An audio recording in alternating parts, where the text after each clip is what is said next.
Be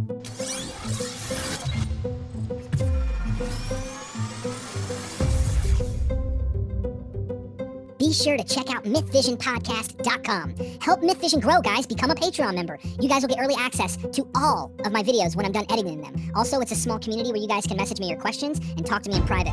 You guys can donate also through PayPal. Join our social media links down in the description. We have Twitter and Facebook groups. Help the community of MythVision grow. Don't forget to subscribe to this channel. Hit that bell button so you're notified every time I do a live video and you don't miss any of my content. Like this video and comment your thoughts below because I want to know what you think about all of these things. We are MythVision.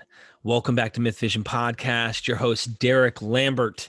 We're going to get into one of the longest, if not the longest, verse in the canon that we have today. Maybe the longest scripture. I'm not sure if there's extra canonical or pseudepigraphical writings that have a longer chapter, if you will.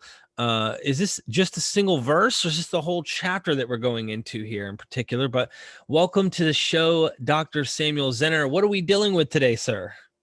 Happy to be here. We're talking about Psalm 119, the longest chapter in the Bible.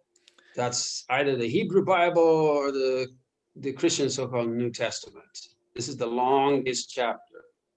Wow. Psalm 119, 176 verses. And there's a reason it's this long. Arguably, yes. All right. The longest chapters, probably you could say might even be the most important chapter. I mean, why is it so long? Right? And it's only about one topic. It's only about one subject, one thing, if you will. And so why go on and on for 176 verses about the same idea? So anyway, that's what it is, Psalm 119. So in Psalm 119, being such a long passage, an extremely important one for both Christians and Jews, and anyone who practices the faith, what have you discovered in this that is pretty compelling, that is unique, that we're going to be bringing today pertaining to this passage or to this chapter? Right. Well, first of all, the Psalm 119 is very important in Judaism because it shows you that the rabbinic emphasis on the study and the love and praise of the Torah, right, of the law, right, is already there in the Tanakh. It's already there in the Hebrew Bible, right? And Psalm 119 is 176 verses. Every single verse is expressing praise and love for the Torah, for the law of Moses, right? Now, the way it does this, this is an acrostic poem of 176 verses. Acrostic in the sense that, all right, the first verses all begin with the first letter of the Hebrew alphabet, Aleph. The next set of 8 verses, verse 9 through 16, all begin with the second letter of the Hebrew alphabet, Bet, right? And it goes on. So it's 22 times 8, which is 176, right? That's the form of the acrostic, all right? And so it's divided in half, right? Wrap your mind around this. The Hebrew alphabet has 22 letters. So, right, the first half of Psalm 119 will be the stanzas from Aleph to Kaf, right, letters 1 through 11. And the second half are letters, which is Lamed through Tav. So it divides evenly, right? Because you can divide 22 evenly between 11 plus 11. Now, in almost every 6 verses, there you will find at least one of 8 key Torah terms. So we have the word Torah, synonyms for the Torah. Go back to for every, because you broke out, our internet got really disturbed. Sure, sorry. Sure. All right. So there's a stanza for every letter of the Hebrew alphabet, and each stanza is 8 verses long. So stanza 1, right? Each verse, each of those 8 verses begins with the letter Aleph, the first letter of the Hebrew alphabet. The 2, which is verses 9 through 16, each of those begins with the second letter of the Hebrew alphabet, 8, right? And so it goes on to the 22nd letter of the Hebrew alphabet, Tav. So you have each stanza is 8 verses long, and there's a 8-verse stanza for each letter of the alphabet. So that gives you 8 times 22, which is 176 verses, right? And Psalm 119 is all about the Torah. Now, so you find the word Torah in many of these 176 verses, but there are 7 other main terms that are used, right, which are synonyms of the Torah. Synonyms like the testimony of the Lord, the commandment of the Lord, right, the regulation of the Lord, the judgments of the Lord. There are 8 of these in all.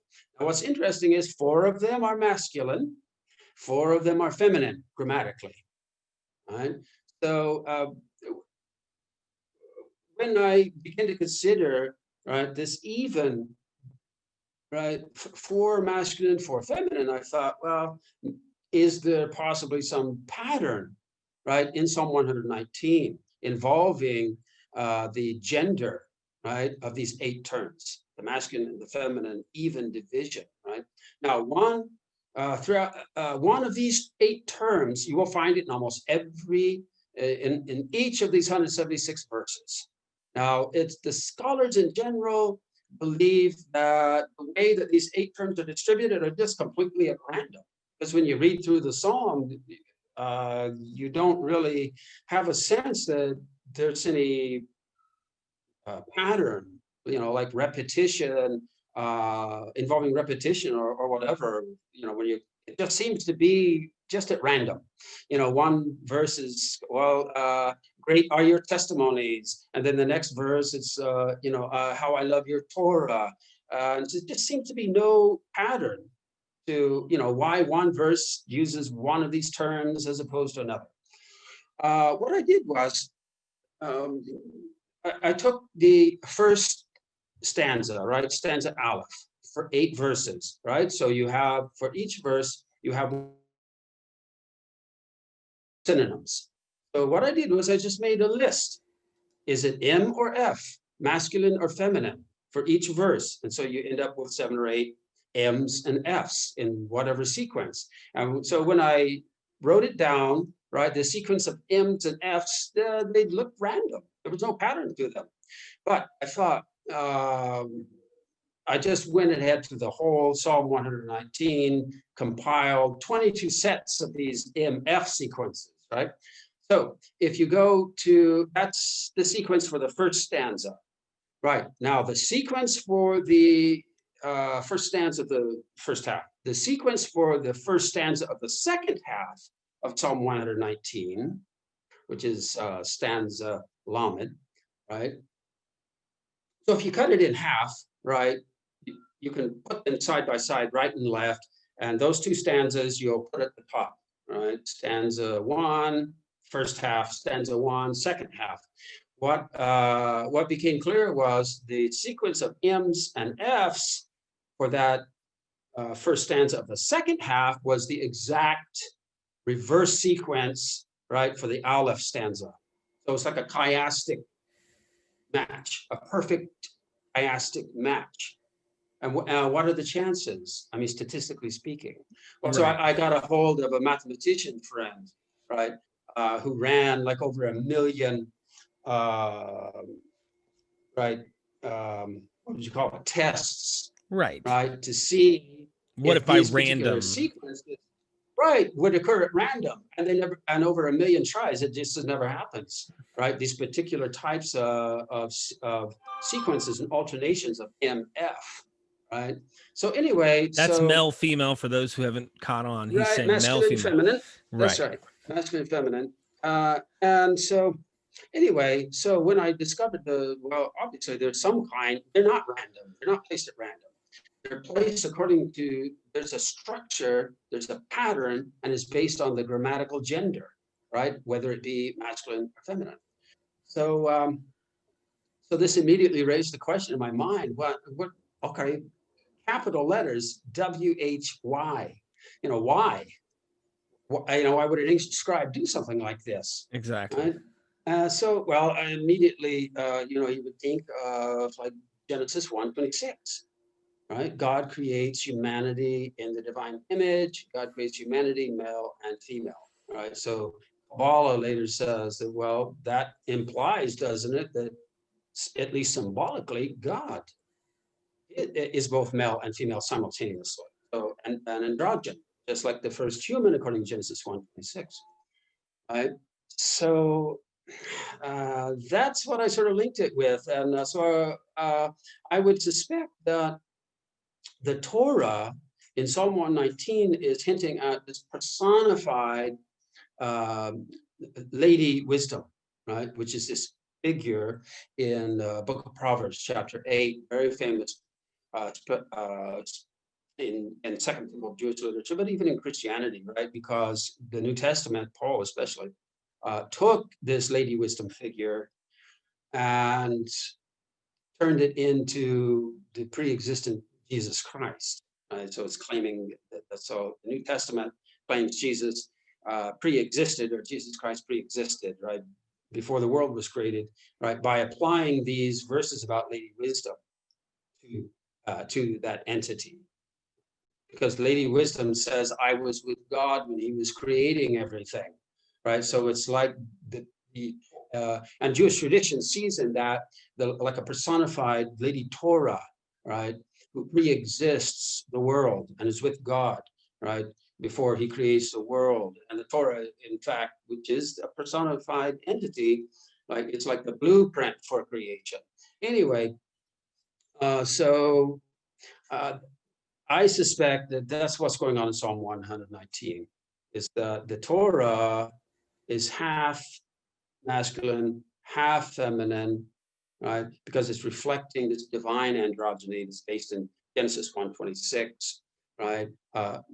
And that verse, right, is traditionally in the Second Temple literature, it's linked, right, with Proverbs 8, the lady's wisdom in Proverbs 8. Right? That's So interesting. that's the message of the longest chapter in the Bible, right? Every verse praising and loving the Torah. Now, this is something, I'll end on this note. This is something, that's a tone you never encounter in the writings of Paul, right? Even when he says something positive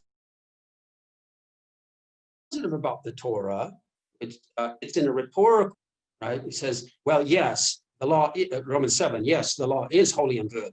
But he's not coming out and saying, oh, I love the Torah, it's holy and good. No, he's saying that the Torah, if there were no Torah, we wouldn't have sin and death, right? So the Torah is the source of sin and death, right? He says the same thing in 1 Corinthians 15, Right. right? But he says, well, now I'm not, this does not, so it's a rhetorical argument. Now this, of course I agree the Torah is holy and good. So this is much different from what we see in Psalm 119, which is just profuse praise and love for the Torah, totally positive, right? And in a praise and adoration of the Torah. So even when Paul says something positive about the Torah, you will see it's always as part of a rhetorical strategy. It's not something that is like totally positive, really. It's always set in a negative context. Anyway, that's Psalm 119, the longest chapter in the Bible. Personally, I think it's the most important chapter. I mean, so size matters. That's what she said. You know what's funny though, to just make a quick comment on your Paul thing and we can end, is it's like I've done many management jobs, and sorry about that. I've done many management jobs in my history, as a young adult into current times that I've, managed people. And when I went to criticize them, I never just criticized them. I always started with something positive. Luke, you've been doing a fantastic job lately on organizing alphabetically who comes in and signs in at the front desk. However, I would like to mention a couple flaws I'd like for you to work on. I want them to feel good about themselves or feel like I'm on their side, psychologically before I present my criticism, because I don't want them to reject what I'm about to say. Just to put it simple. I mean, if we're going to completely look at it, I'm saying something to you. I want you to take it, and I want you to accept it without it being too critical to a point where you're not willing to accept it. So I'm going to say, now that we're kind of psychoanalyzing here, but if you take that into consideration and you read Paul when he starts talking about the law, does it really sound like an optimistic view of the law in the totality? I don't think because so. what you're describing is called constructive criticism. Right. Paul, his criticism of the law is not constructive; it's destructive. And in Psalms 119, it's literally praising Torah, praising it. So when did that turn around and go, oh, no more praising this thing? That's kind of weird that Paul does that. And Jesus didn't seem to criticize that in the places that it seems like is something Pauline. People will say, yeah, look, the gospel authors knew Paul. But it is interesting that Jesus is saying stuff like workers of lawlessness in Matthew's gospel. You know, he seems like he's pro-Torah. And so in some cases, of course, but the gospels are convoluted anyway, and later writings. But thank you so much on Psalms 119. I appreciate it. I never would have thought the chiastic male-female connection there, and lady wisdom. And let me know what you guys think down in the description or down in the comments. Let me know what you guys think of Dr. Samuel Zinner's thoughts here. Go check out his links. You guys subscribe to his YouTube channel and check out his academia.edu. He's got tons of material there for you guys to watch. And any closing words? Yeah, I'll send you a link, right? Because there is an article that I wrote on Psalm 119 about this subject, which includes contribution from my mathematician friend.